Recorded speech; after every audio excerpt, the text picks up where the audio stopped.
इस कहानी की शुरुआत में हमें एक बोर्ड दिखाई जाती है जिस पर इस कहानी के 3 मेन किरदार सवार होते हैं, चुलगी, हेना और हमारा हीरो। इन तीनों के ही पेरेंट्स ने इनसे परेशान होकर इन्हें बोर्डिंग स्कूल में डाल दिया था। इनके पेरेंट्स इन्हें बिगड़ा हुआ बच्चा मानते थे, इसीलिए अभी ये बोट पे सवार होकर किसी और शहर में जा रहे थे जहाँ पर ये लोग कुछ अच्छा सीख कर बाहर आए। लेकिन आगे जो होने वाला था उसकी कल्पना भी किसी ने भी नहीं की थी। ये तीनों यहाँ पर अपने आप को एक दूसरे से इंट्रोड्यूस करते हैं, लेकिन हमारा हीरो कुछ भी बात नहीं कर रहा था। इन तीनों को भी स्कूल जाने में कोई इंटरेस्ट नहीं था। जब ये तीनों स्कूल पहुँचते हैं तो प्रिंसिपल इन्हें बताता है कि ये स्कूल बाकी स्कूल्स की जैसा नहीं है, अगर यहाँ पे रहना है तो तमीज़ से रहना होगा। लेकिन कोई इसकी बात ध्यान से नहीं सुनता। प्रिंसिपल चुलगी और हीरो को बाहर निकाल देता है और हेना से कहता है कि हम तुम्हें स्पेशल ट्रीटमेंट देंगे, लेकिन तुम्हें अपने पापा से हमारे बारे में अच्छी बातें करनी होगी। दरअसल हेना के पापा एक बहुत बड़े पॉलिटिशियन थे, इसी वजह से प्रिंसिपल उससे ऐसा कह रहा था। अचानक से वहाँ पर उस स्कूल का वाइस प्रिंसिपल आ जाता है और वो बहुत घबराया हुआ होता है। वो प्रिंसिपल से कहता है कि स्कूल के बाहर एक बहुत बड़ा पिग आ गया है और वो सब कुछ तहस नहस कर रहा है, यहाँ तक कि उसने प्रिंसिपल की बिल्ली को भी मार डाला। ये सुन के प्रिंसिपल बहुत ज़्यादा गुस्से में आ जाता है क्योंकि उसे वो बिल्ली बहुत ज़्यादा प्यारी थी। वो वहाँ से बाहर निकलता है और बाहर आकर पिग को ढूंढने लगता है।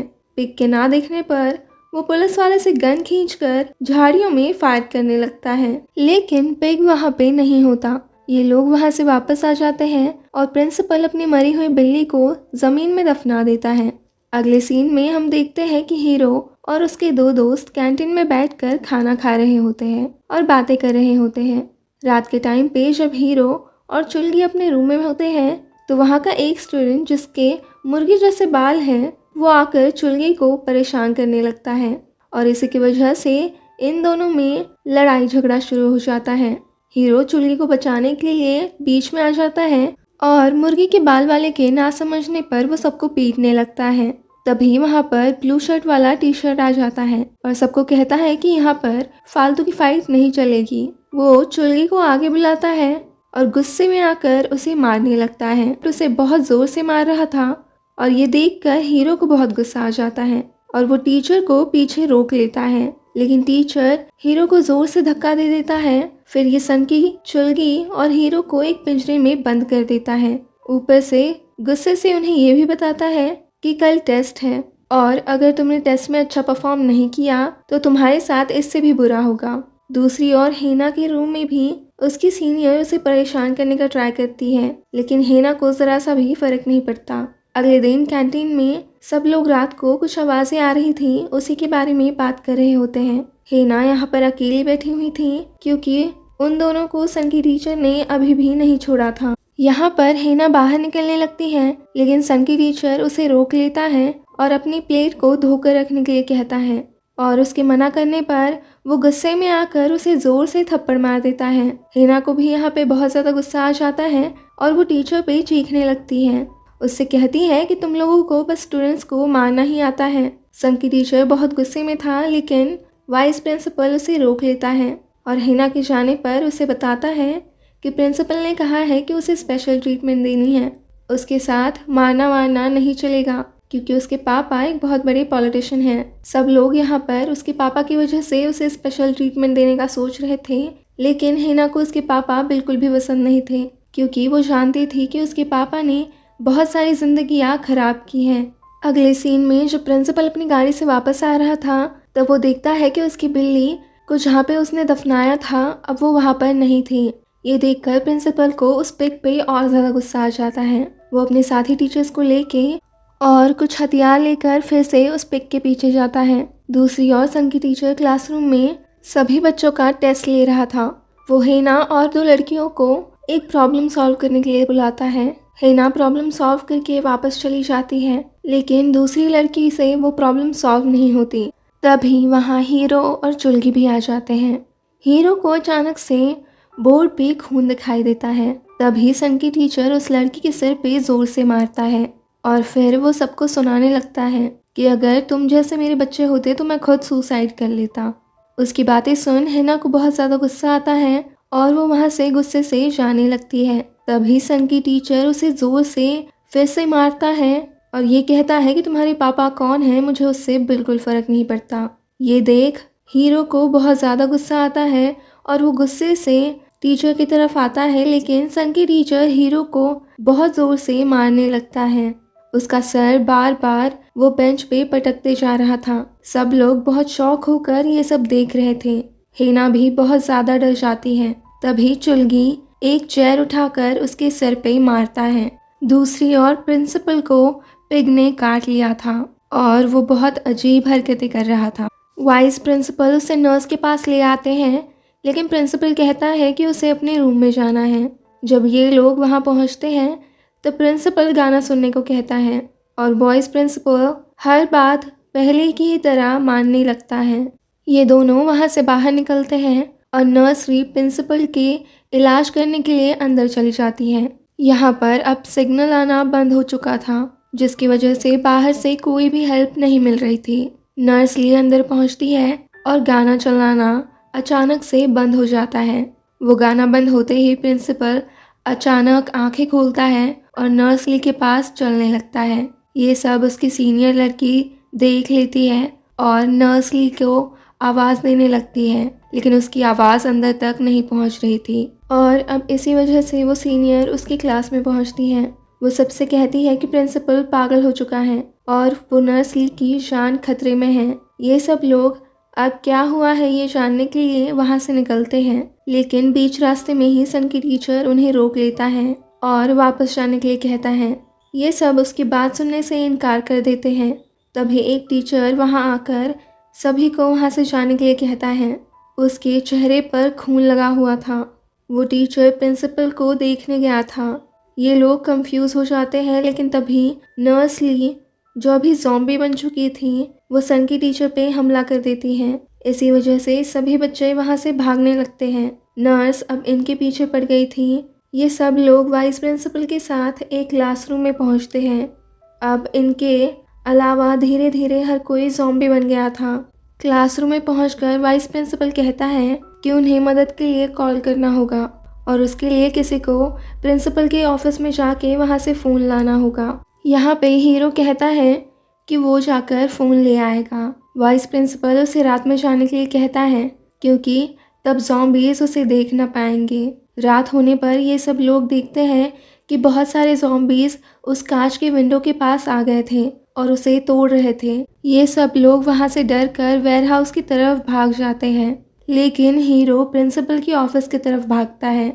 ये सीन कट होकर हम देखते हैं कि एक लड़की जो सीनियर की फ्रेंड थी वो अब भी उसी रूम में थी। ज़ॉम्बीज़ जल्द ही आकर उस पर अटैक कर देते हैं और उसे मार डालते हैं। हीरो एक क्लासरूम में पहुँचता है और वो जब ब्लैक बोर्ड को कान लगाकर सुनता है तो उसे अजीब आवाज़ें आ रही थी। वो जल्द ही प्रिंसिपल की ऑफिस में पहुंचता है और वहां से फ़ोन लेकर निकलने लगता है, लेकिन अचानक से वहां पर म्यूज़िक प्ले होने शुरू हो जाता है और प्रिंसिपल भी वहां पहुंच जाता है, लेकिन वो अपनी चेयर पे बैठ जाता है, वो भी आंखें बंद करके, मानो वो रिलैक्स कर रहा हो म्यूज़िक सुनते हुए। लेकिन तभी वहां पर वो सन की टीचर भी पहुंच जाता है और वो मिरर में से हीरो को देख लेता है, लेकिन हीरो जैसे तैसे वहाँ से निकलकर वेयरहाउस पहुँच जाता है। हैना उसे देख के राहत महसूस करती है और उसे हग कर लेती है। जब वाइस प्रिंसिपल कॉल लगाने की कोशिश करता है तो पता चलता है कि सिग्नल अब भी नहीं आ रहा था। यहाँ पर वाइस प्रिंसिपल बताता है कि कई सालों पहले इस आइलैंड पर बहुत सारे पिग्स थे, लेकिन वो बहुत सी बीमारियाँ फैला रहे थे। इसी वजह से गवर्नमेंट ने उन्हें ज़मीन में जिंदा दफना दिया था और शायद इसी वजह से आज ये वायरस फैल रहा था। ये सुन ये सब और ज़्यादा परेशान हो जाते हैं, लेकिन अब सबको भूख लग रही थी। इसी वजह से मुर्गी के बाल वाला लड़का कहता है कि हमें बाहर कैंटीन में जाकर कुछ खाना चाहिए। ये सब जल्द ही यहाँ से हथियार ले लेते हैं और बाहर निकलते हैं, लेकिन सीनियर और वाइस प्रिंसिपल वहीं रुक जाते हैं। मुर्गी जैसे बाल वाले लड़के के फ्रेंड्स उसके साथ खाना लेने के लिए आ जाते हैं। ये सब खाना खाने के लिए वहीं बैठ जाते हैं, जैसे कि मानो इन्हें ज़ॉम्बीज़ का कोई भी डर ना हो। लेकिन जल्द ही वहाँ पे ज़ॉम्बीज़ आ जाते हैं और ये सब लोग मारे जाते हैं। दूसरी ओर हीरो और उसके दो दोस्त क्लासरूम में आके रुक जाते हैं। चुलगी नर्स के रूम से कुछ दवाई मिल सके तो वो ढूंढने के लिए चला जाता है। हेना और हीरो यहीं रुक जाते हैं। वो ठान लेते हैं कि यहाँ से वो निकल कर ही रहेंगे। हमें ब्लैकबोर्ड में से एक हाथ निकलते हुए नजर आता है। ये तीनों फिर से वेयरहाउस पहुंचते हैं। तभी बाहर से कोई दरवाज़ा खटखटाता है। चुलगी देखता है कि मुर्गी के बालों वाला लड़का हेल्प मांग रहा था। वो जल्दी से दरवाज़ा खोल लेता है और उसे अंदर ले लेता है, लेकिन पता चलता है कि उसके पीछे पीछे स्कूल का प्रिंसिपल भी वहीं आ गया था। वाइस प्रिंसिपल उसे मारने की कोशिश करता है, लेकिन मुर्गी के बाल वाला लड़का अब ज़ॉम्बी बन गया था। यहाँ पे उस सीनियर और वाइस प्रिंसिपल की जान चली जाती है। ये तीनों जैसे तैसे करके वहाँ से निकलते हैं। दूसरी तरफ हम देखते हैं एक पुलिस वाले को, जो कि एक गन के साथ वहाँ पहुँच गया था। हीरो हेना और चुलगी को गाड़ी में पहुंचने के लिए कहता है, क्योंकि वहां पर और भी ज़ॉम्बीज़ थे। हीरो के पीछे सन की टीचर लग जाता है और चुलगी गाड़ी तो स्टार्ट कर लेता है, लेकिन उनके पीछे भी ज़ॉम्बीज़ पड़ जाते हैं। चुलगी गाड़ी ज़ॉम्बीज़ के ऊपर चला देता है, लेकिन गाड़ी पलटी मारकर बंद पड़ जाती है। हेना देखती है कि चुलगी उसके बाजू में अब नहीं था, बल्कि एक ज़ॉम्बी विंडो से उस पे अटैक करने की कोशिश कर रहा था। जब हीरो संगी को मारकर गाड़ी तक पहुंचता है तो वहां कोई भी नहीं होता।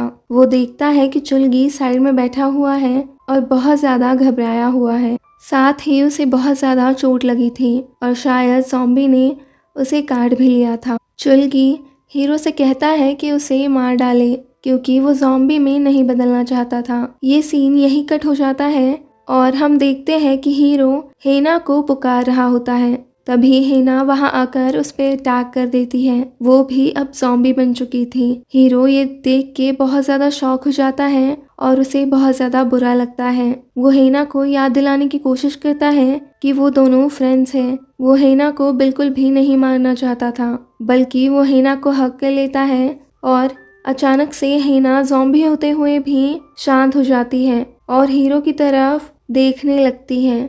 हीरो को लगता है कि शायद हेना अब भी ठीक हो सकती है, लेकिन तभी वो पुलिस वाला ऊपर से हेना को शूट कर देता है। हीरो अब बहुत ज़्यादा दुखी हो जाता है। वो पुलिस वाला भी प्रिंसिपल की वजह से मारा जाता है। अगले सीन में हम देखते हैं कि ब्लैकबोर्ड में से कई सारे लोग, यानी कि कई सारे चेहरे बाहर आने की कोशिश कर रहे थे। हीरो के हाथ में गन होती है और वो शूट करने लगता है। ब्लैकबोर्ड में एक बहुत बड़ा छेद बन जाता है और स्कूल का प्रिंसिपल वहां से निकल रहा होता है। हीरो उसके मुंह में ग्रेनेड ठूसता है और उसे अंदर धक्का देकर वहां से भाग जाता है। जल्द ही वो जगह ब्लास्ट हो जाती है। सुबह होती है और हम देखते हैं कि हीरो हेना की ग्रेव को एक आखिरी अलविदा कह रहा था। वो अब एक बोट लेकर इस आइलैंड से निकल जाता है। आखिरी सीन में हम देखते हैं कि वो एक चेन से एक पिंजरे को खींच रहा होता है। उस पिंजरे में चुलगी होता है और वो अजीब हरकतें कर रहा था। पीछे से हम कई सारी परछाइयाँ देखते हैं और वो चल ऐसे रहे होते हैं जैसे कि मानो वो ज़ॉम्बीज़ हो। और ये कहानी यहीं पे ख़त्म होती है। अगर वीडियो पसंद आया हो तो please like, share and subscribe. Thanks for watching.